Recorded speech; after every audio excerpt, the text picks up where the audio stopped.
Hey guys, welcome back to today's video. Today is Sunday, October 12th, 2025, and today we're going to be taking a look at the 2026 midterm elections and visualizing a Democratic wave in a variety of different ways.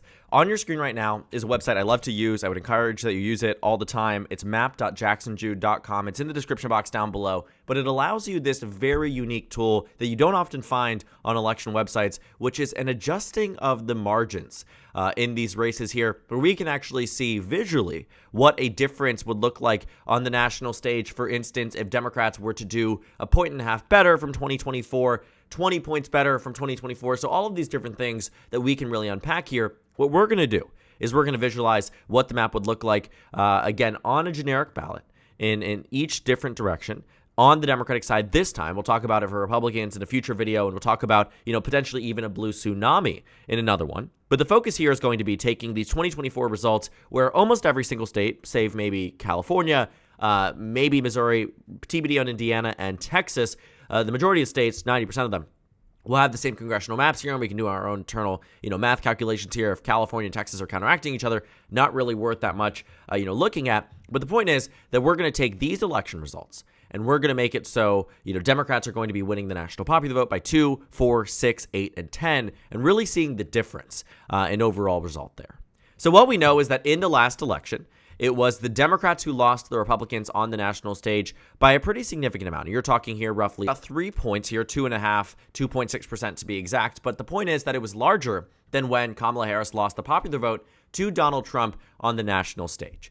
Now, looking at what we can expect to see in the event that, for instance, Democrats are winning the national popular vote by roughly 2 points here, what we're going to have to do here is get to a point where, the margins are shifted by a point that brings Democrats to an overall popular vote and national victory of roughly 2. Then we'll have to improve upon that to get to a point where it's roughly 4, and so on and so forth. So looking just as a brief overview of the last cycle, Democrats won the national popular vote by lost the popular vote by 2.6%, but only lost control of the House by about 3 seats. Let's say 3 seats had gone differently, barring any type of vacancies that have come up since Democrats have taken office in January. But let's say Democrats had won 3 more seats against the Republicans in the House of Representatives. They would have actually held on to control of the House, or won back control of the House in 2024, and Hakeem Jeffries might be Speaker today. So a lot really does change and fluctuate, but Republicans actually quite underperformed their national popular vote victory relative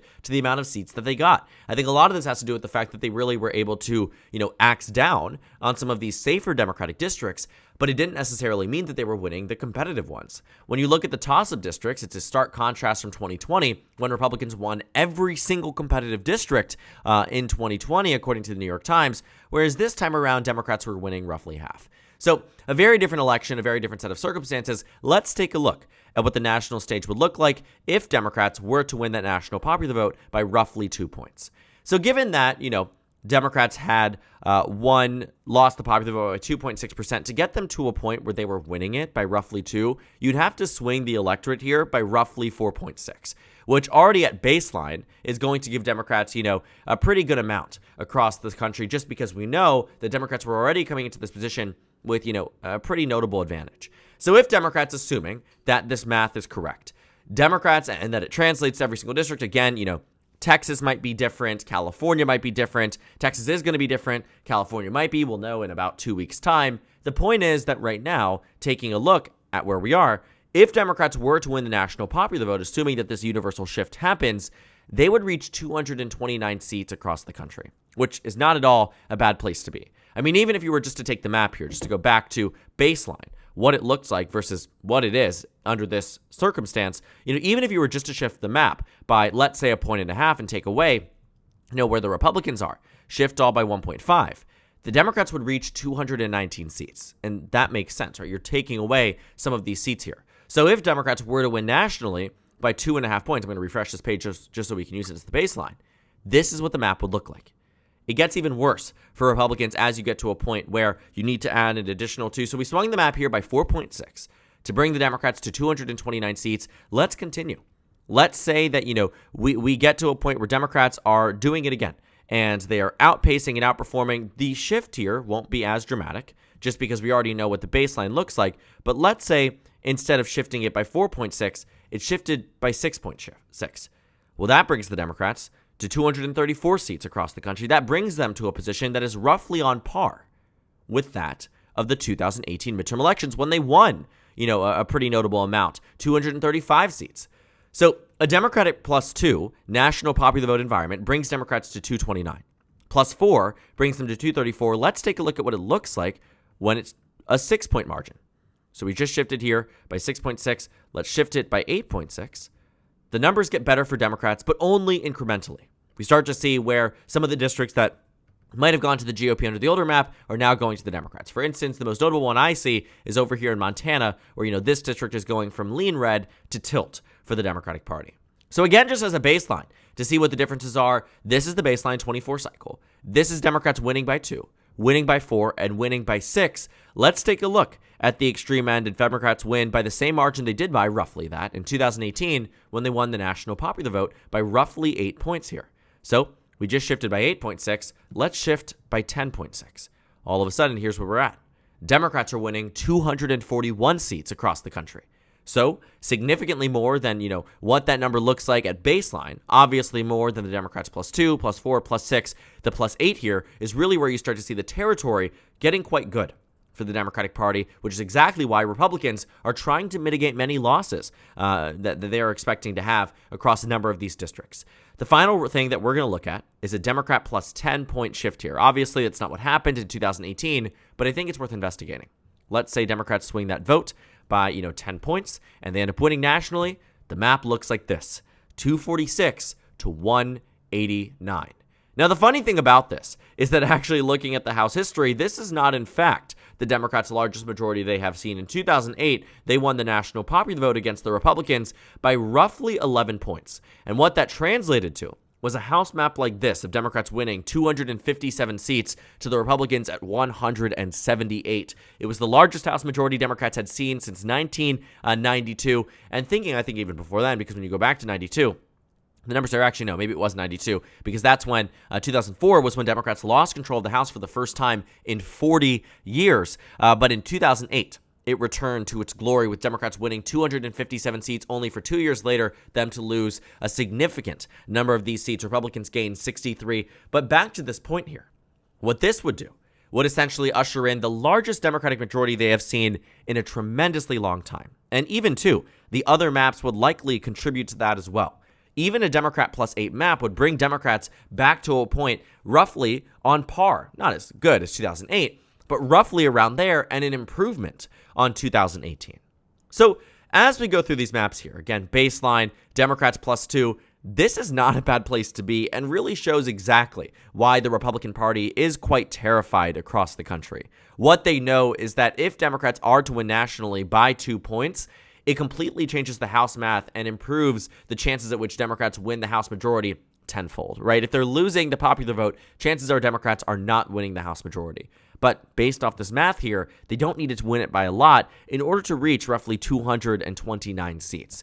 Now, this is exactly why the Republicans are trying to axe away additional seats, why in Indiana they're trying to pull away an additional seat to bring Democrats down to 228 under this hypothetical. Why in Missouri they've already taken away an additional one, bringing Democrats down to 227. Why in Ohio they're expecting to take away 2, bringing Democrats down to 225. Why in North Carolina they're trying to axe an additional district, bringing Democrats down to 224. Why in in Kansas, they want to bring Democrats to 222. Why in Texas?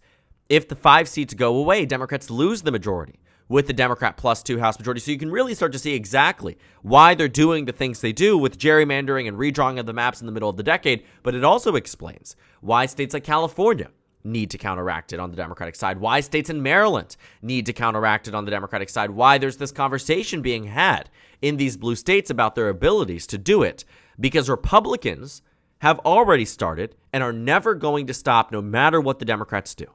And that's why they are trying to do this, because you can see how expansive these majorities can be under a fairer set of boundaries, which is why they need to change the maps. Because let's say Democrats win the popular vote by 4. No matter how much they redraw the maps here, Democrats are still winning the House majority. If they win it by 6, it becomes even more expansive. They win it by 8, even more expansive. God forbid for the GOP, Democrats win it by 10. It throws everything awry.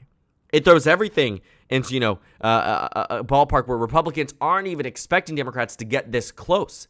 But if they are to replicate, let's say, closer to a 2018 victory like this one, of the Democrat +8 map here, you're working with math and a margin on the House side that Republicans simply cannot counteract no matter how much they try to redraw the maps, change up the dynamics of the race, whatever it is. And while a lot of their gerrymanders will hold on, look at North Carolina, look at Florida, a lot of these states will end up holding on for the Republican side.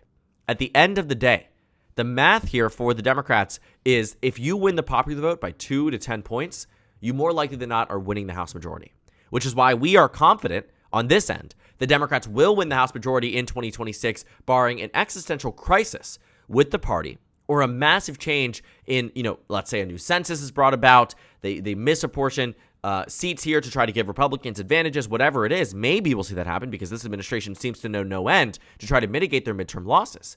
But seriously speaking, the point we are at right now is that it shows that Democrats have very much the means to win the House majority in 2026.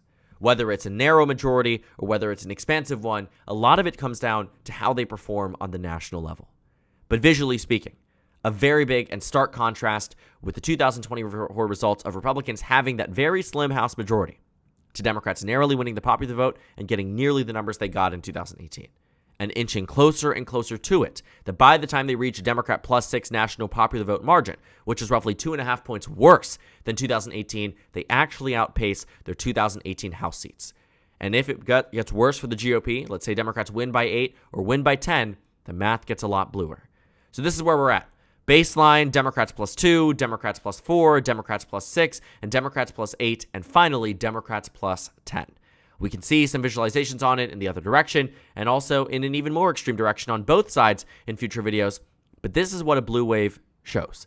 And this is what happens if Democrats are winning the popular vote on the national stage. The point is that they win House control with a narrow advantage or an expansive one. The question just ultimately is, how many seats do they win? But it seems to be a foretold conclusion that Democrats are going to win back the House majority in 2026, barring any type of major change on the national stage, which still might come. But the chances of it happening are getting slimmer and slimmer as we get into the final stages of the 2025 election season and the prime ones of the 2026 midterm elections, which will be a very great race to watch. I think the most, fun midterm that I think is going to come about us since we started covering elections on this channel. And I encourage you to follow along for the ride and watch these, races with me. Watch how the House races, Senate races, all these races change from now in November of 2026.